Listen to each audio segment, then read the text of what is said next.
wamumenye. Sinakwirirwa muvuga byinshi kuko ibigwi byiwe biriranga cyangwa se birivugira. Uyu muhanzi witwa Tuyishime Joshua akaba yararimbaga injyana ya rap, akaba yarakuriye mu itsinda rya Tuff Gang. Ubu aka kanya tuvugana ntakiri mu mwuka w'abazima, ntakiri mu mubiri, yamaze kwitaba Imana ndetse yamaze gupfa nk'uko bitangazwa n'ibitangazamakuru bigiye bitandukanye. Uyu muhanzi wibuke yuko yari afungiye muri gereza ya Mageragere ashinjwa ibyaha by'ibiyobyabwenge.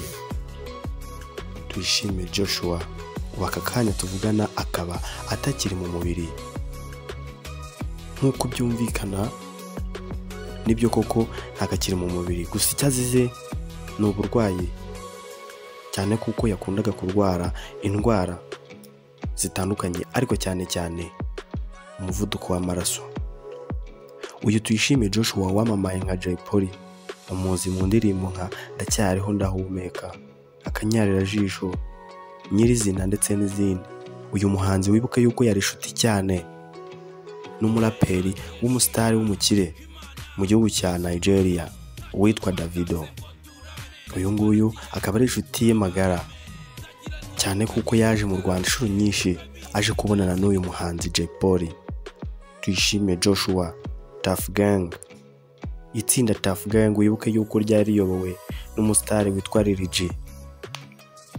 Tuyishime Joshua, Jay Polly uyu munsi akaba atakiri umwuka w'abazima, yamaze gupfa.